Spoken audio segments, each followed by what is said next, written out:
أمهات كتير بتشتكي إن ابنها اللي عنده توحد دايما بيجيله نوبات غضب هستيرية، بيضحك بدون سبب فترات طويلة، والموضوع ده بيتكرر بشكل كتير جدا ومتبقاش عارفة تعمل معاه ايه، ودي بتبقى شكوى دائمة بتجيلي على قناة اليوتيوب. النهاردة هنبتدي نعرف ليه بتيجي النوبات الضحك الهستيري وايه سببها وازاي نقدر نتخلص منها وايه الوقت المناسب اللي احنا نقدر نتخلص منها. خليكم معانا.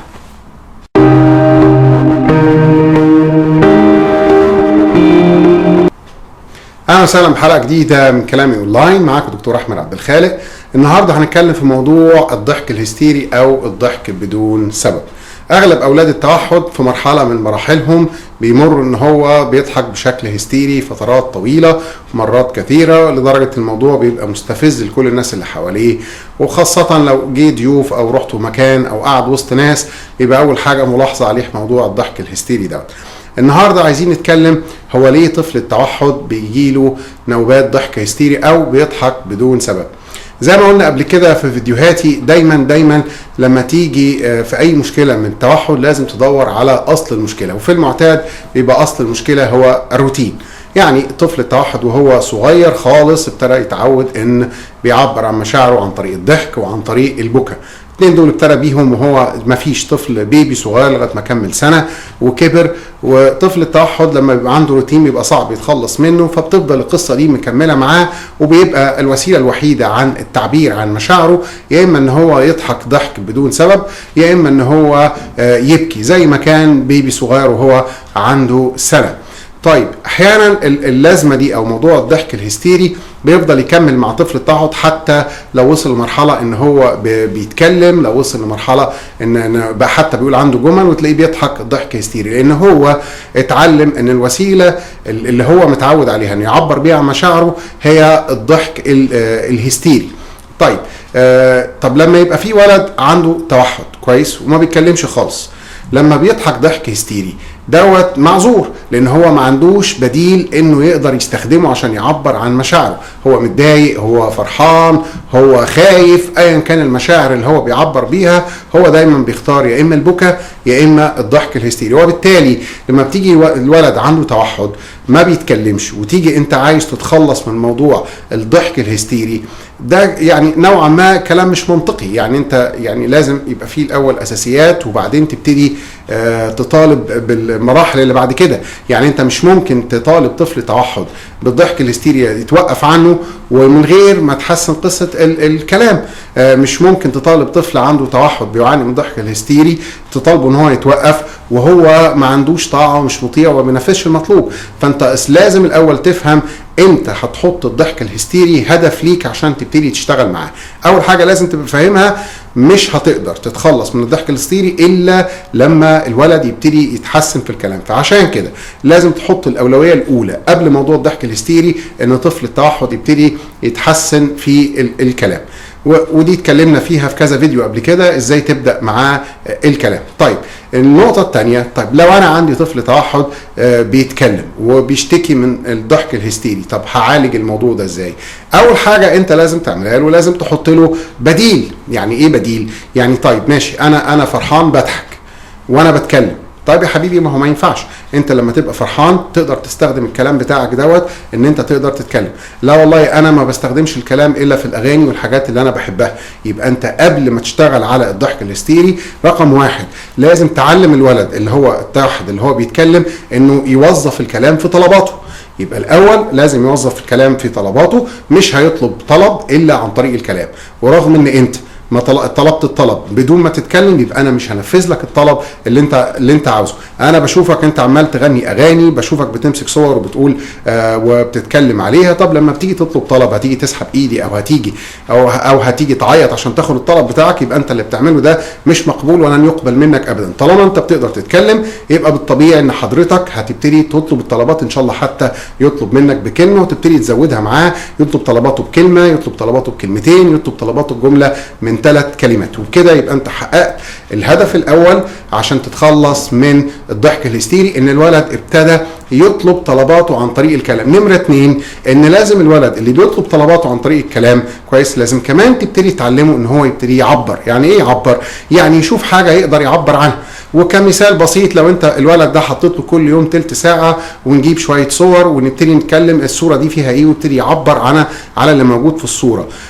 يوم طبعا باستخدام المكافاه وباستخدام العقاب، لازم يتكلم وتقول اللي موجود في الصوره هتاخد كذا وكذا، ما قلتش اللي موجود في الصوره يبقى انت معاقب بكذا وكذا، محروم محروم محروم. والقصه معروفه، اظن اغلبكم شاف الفيديوهات قبل كده وعرف النظام اللي انا ماشي بيه، يا اما مكافاه يا اما عقاب. وهنستخدم ده في قصه ان طفل التوحد يبتدي يتعلم ان هو يعبر عن اللي هو عاوزه من خلال صور. المرحله الثالثه يبتدي يعبر عن اللي موجود في البيت. يعني هو دلوقتي خلاص شاف صوره مثلا، على سبيل المثال مثلا ولد نايم على السرير، طب خلاص هو شاف اخوه نايم على السرير، يلا قول لي اخوك، يلا قول معايا اخوك بيعمل ايه، ويبتدي يعبر عن اللي شافه. شايف اخوه نايم على السرير، شايف باباه مش عارف بياكل ايه، شايف مامته مش عارف بتعمل ايه، وتبتدي تدربه ان هو لازم يعبر على كل حاجه موجوده معاه. في الحاله دي لما انت توصل للولد ان هو ابتدى يتكلم ويقول معاك جمل، ابتدى يعبر عن الاشياء اللي بتحصل قدامه عن طريق جمل، ابتدى يطلب طلباته عن طريق جمل، ساعتها كطفل التوحد انت مالكش عذر ان انت تستمر في قصه الضحك الهستيري. ساعتها انا لن اسمح لك ان انت تستخدم الضحك الهستيري عن تعبير عن مشاعرك. احنا اتدربنا قبل كده نعمل ايه؟ اتدربنا قبل كده ان انت تعبر، وبالتالي انت دلوقتي زعلان يبقى خلاص لما تيجي تضحك ضحك هستيري انا غالبا ببقى عارف ايه المشكله، بمسكه واجيب الولد وبكلمه على الموقف اللي هو حصل، وابتدي اقول له الجمله اللي هو المفروض يقولها. نفترض مثلا هو زعلان عشان اخوه خد منه حاجه كويس، فهديله الجمله اللي هو المفروض يقولها ويبتدي يقولها. فرحان عشان خاطر مثلا بيتفرج على حاجه بيحبها، او عشان هيخرج ولقيته بيضحك، او موقفه وقايل له الجمله اللي هو المفروض يقولها. يبقى انا دلوقتي نمره واحد اديته الادوات اللي هو هيقدر يستخدمها عن طريق ان هو يبتدي يقول جمل،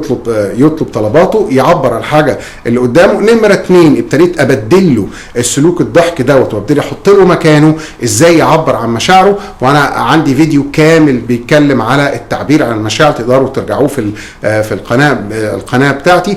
اول ما يبتدي يتعلم ازاي يعبر عن مشاعره وانا اديته الجمل اللي المفروض يستخدمها ودربته عليها، ساعتها بقى هو خلاص هو دلوقتي ملوش عذر. انت دلوقتي عندك كل الادوات اللي انت تقدر تستخدمها عشان خاطر ان انت تعبر عن مشاعرك من غير ما تستخدم الضحك الهستيري او حتى البكا. ساعتها انت بتضحك ليه؟ ساعتها هبتدي احاسبه انت ليه ضحكت، وابتدي اصوره بالفيديو، اجيب الفيديو اقوم الموبايل واقوم مصوره وهو بيضحك، وابتدي اشوف انت عملت ايه. انت هنا كنت فرحان، احنا قلنا لما تبقى فرحان هتبتدي تعمل ايه؟ طيب عشان انت ضحكت الضحك الهستيري وري له الفيديو اللي انا صورته له على الموبايل. خلاص النهارده مالكش ما فيش موبايل، النهارده ما فيش ايس كريم، النهارده ما فيش خروج، وتبتدي تغضبي منه جامد جدا. ولازم دايما كلنا فاكرين طفل التوحد ما بيحبش يتحسن، طفل التوحد دايما بيحاول يفضل زي ما هو.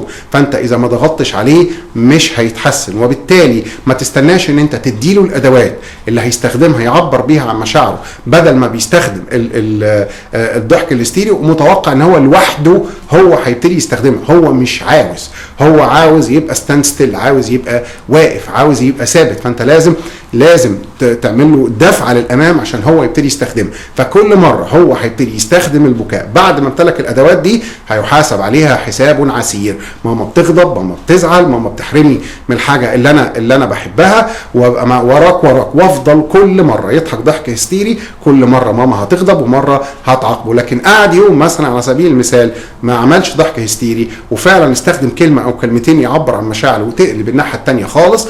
انت برضه لو تقدر تصوره انا مبسوط منك عشان انت ما ضحكتش ضحك هستيري وقلت مكانها الجمله دي، تبوسه وتحضنه وتديله مكافاه. لازم تبقى فاهم ان اللي بيعلم طفل الولد الصح والغلط هو رد فعلك. فانت لما بتبقى غضبان منه بيعرف ان هو عمل حاجه غلط، ولما تبقى مبسوط منه وفرحان وبتكافئه بيعرف ان هو عمل حاجه صح. ادي حاجه. النقطه الثانيه، مش معنى ان انت صلحتها وهو ابتدى يستخدمها هو مش هيرجع. دايما طفل التوحد بيبقى في باله ان انا عايز ارجع، في باله ان انا في مكان غريب. المكان يعني انت لما بتحاول تخليه يتصرف زينا والولد بيبتدي يتحسن، هو ما بقاش مبسوط بالتحسن اللي هو عاوزه، هو بيبقى نفسه يرجع للي كان عليه. فانت هتفضل دايما مراقبه على الاقل فتره 6 شهور بعد القصه دي، ومراقبه. هو في مره هتلاقيه ضحكه من ضحك الهستيري او الضحك اللي ملوش لازمه، محاوله منه للعوده الى ما كان عليه، لكن انت هتبقى واقف له بالمرصاد. هو بيعمل لك تيست واختبار ويشوفك هتسمح له ولا مش هتسمح له، لكن هو هيفاجئ ان ماما ما بتهزرش، موضوع الضحك الهستيري خلاص انت مالكش حجه، وبقى بالنسبه لي من الاخطاء الكبيره جدا اللي مش هتتعدى وهتتحاسب عليها حساب عسير جدا. انت خلاص وصلت لمرحله ممتازه، مش هسمح لك ان انت تمشي في قصه الضحك الهستيري. لكن تيجي ام تقول لي ابني ما بيتكلمش وعاوزه تخلص من الضحك الهستيري، مش منطقي. يعني انت عشان تطلع عماره او بنايه كويس انت بتاخدها بالترتيب، تطلع الدور الاول الثاني الثالث لغايه ما توصل للدور العاشر. ما تجيش تقول لي عاوز اطلع الدور العاشر من غير ما اطلع الدور الاول والثاني والثالث. فانت بدون ما الولد يتحسن في الكلام، من يعني مش عايز اقول مستحيل، بس من الصعب جدا ان انت تقدر تتخلص من الضحك الهستيري. مش هينفع، لازم الكلام، ولازم يتحسن في الكلام، ولازم يقدر يعبر بالكلام، لازم يقدر يطلب طلباته بالكلام، لازم يعرف يقول ايه في المواقف اللي فيها مشاعر. ساعتها حاسبه انت بتضحك ضحك هستيري ليه؟ انت مالكش حجه، وبالتالي هتقدر تتخلص من الضحك الهستيري اذا كان عندك الادوات اللي انت تقدر تستخدمها مع الطفل. بكده اكون شرحت لكم قصه الضحك الهستيري لانها طلبت كتير جدا في اسئله واستفسارات على القناه بتاعتي. اتمنى يا رب تكون المعلومات عجبتكم. كالعاده اوعى ننسى نعمل اشتراك وسبسكرايب في القناه بتاعتنا على اليوتيوب. كان معاكم دكتور احمد عبد الخالق.